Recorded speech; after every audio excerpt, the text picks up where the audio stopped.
Yes, my friends, things are heating up behind the scenes in Baltimore, and we need to talk about something very important. We know the wide receiver room can make a huge difference for this Ravens offense. And man, Baltimore cannot afford to get this wrong. Rashad Bateman is suddenly surrounded by questions, while rookie Jacoby Lane keeps climbing and may already be the Ravens' number 3 receiver. Some fans still believe Bateman deserves more opportunities, while others are wondering if Lane could eventually take an even bigger role. I want to know which side you're on. Do you still believe in Rashad Bateman, or do you think it's time for Jacoby Lane to keep moving up? Write your opinion below. And if you've been a Baltimore Ravens fan for more than 15 years, smash that like button. All right, let's talk about Rashad Bateman. Now let's get right into it, because the biggest story starts with Rashad Bateman and what his situation could mean for the Ravens wide receiver room. A report came out saying the Houston Texans were looking for help at wide receiver after losing Jaden Higgins for the season, and according to that report, Houston had interest in Bateman. That immediately created a big question for Ravens fans. Would Baltimore actually consider moving Bateman if the Texans offered draft capital? Would the Ravens be willing to change their wide receiver depth chart this close to the season? For a moment, that possibility looked like something worth watching closely, but Houston ended up signing 2 receivers, which seemed to cool down the idea. Then another move made it look even less likely. The Patriots sent wide receiver Kayshon Boutte to Houston in a trade involving safety Jalen Hawkins and a draft pick. At that point, it started to feel like Bateman would simply remain with Baltimore.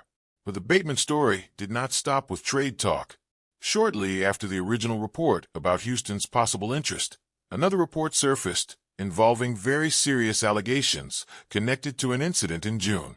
According to a police report obtained by TMZ, Bateman's girlfriend, Marissa Crumbley, initially told officers that an argument happened around 3:30 in the morning on June 3rd.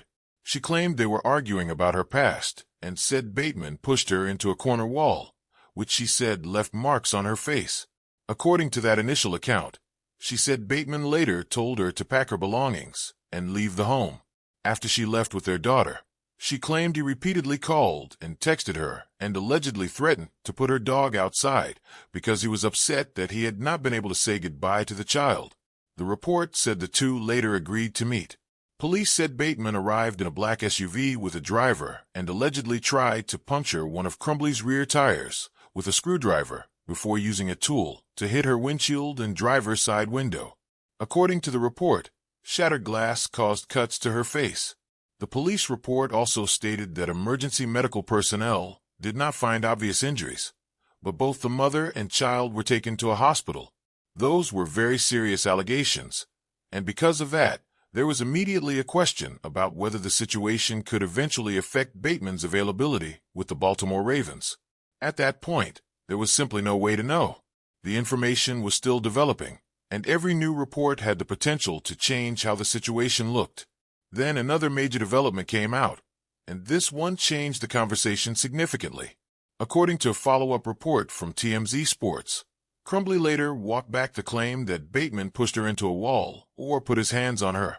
Bateman's attorneys were authorized to provide TMZ with an email she sent on June 8th, 5 days after the alleged incident, where she said she wanted to explain what she described as the true side of the story. In that email, Crumbley said officers pressured her into identifying Bateman and invaded her privacy by lifting her head wrap to photograph marks on her face. She said the bruises and marks were self-inflicted during a moment of emotion and frustration. Most importantly for Bateman, she specifically took back the claim that he pushed her into a wall and said he did not put his hands on her. She also said she had made untrue statements because she was upset and wanted to get Bateman in trouble. According to the report, Crumbley said she and Bateman are not violent toward each other, still love each other, and want to move forward in a healthier way for their daughter. That is obviously a huge change from the first version of events and information that strongly helps Bateman's side of the situation. It is also exactly why these cases have to be followed carefully. Allegations can be extremely serious, but allegations are not automatically established facts. When new information keeps coming out, the full picture can change very quickly. For the Ravens, the only thing that can really be done right now is continue monitoring everything. Baltimore almost certainly has more information internally than fans have publicly, and whatever happens with Bateman will depend on how the situation continues to develop. There is still too much uncertainty to confidently say the Ravens should trade him, release him, or simply move forward as if nothing happened. But while all of this has been happening around Bateman, something very interesting has been happening behind him on the depth chart.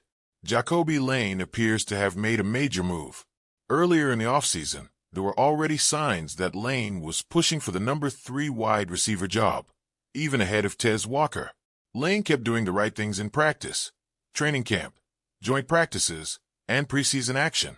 Then the most recent preseason game gave us what looked like an even stronger indication that the rookie has climbed ahead of Walker. Late in the game, Walker was still on the field getting reps. Lane, meanwhile, was on the sideline celebrating after LaJohntay Wester scored a touchdown, and Lane was no longer wearing his jersey. That may sound like a small detail, but in preseason football those details can tell us a lot. Lane's day appeared to be finished while Walker was still being evaluated on the field. That strongly suggests Lane has done enough to be treated like the Ravens' third receiver, at least unofficially. And that naturally creates another question.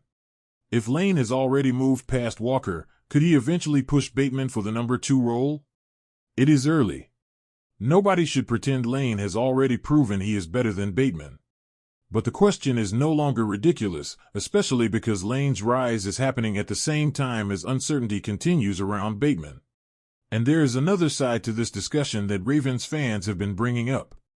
Some fans believe trading Bateman could open the door for Lane to move to wide receiver 2, Walker to move to wide receiver 3, and Baltimore to create more room for players like Elijah Sarrett and LaJohntay Wester. The problem is that Lane is still developing. One concern mentioned about Lane coming out of college was his ability to separate against press-man coverage. If Baltimore moved Bateman and immediately threw Lane into a much larger role before he proved he could consistently handle that part of the NFL game, it could create a new problem instead of solving one. Bateman, when healthy and given opportunities, has shown that route running is one of his strengths. He can create separation, get open quickly, and find soft areas in zone coverage. One fan pointed out that Bateman was among the top receivers in separation in 2024 and reminded everybody that he has flashed the ability to become a reliable target when he gets enough chances. That is really the difficult part of the Bateman conversation. His opportunities have sometimes been limited, which means every mistake becomes bigger. When a receiver gets only a few targets and drops one pass, everybody remembers it.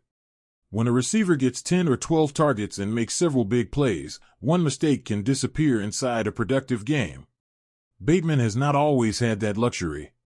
The hope, if he remains with the Ravens, would be that the new coaching staff gives him enough opportunities to show what he can really do. One fan believes Bateman could finish with at least 750 yards and possibly more than 900, even while expecting Zay Flowers to have a huge season himself. So Baltimore has an interesting situation. Lane is rising fast, Bateman still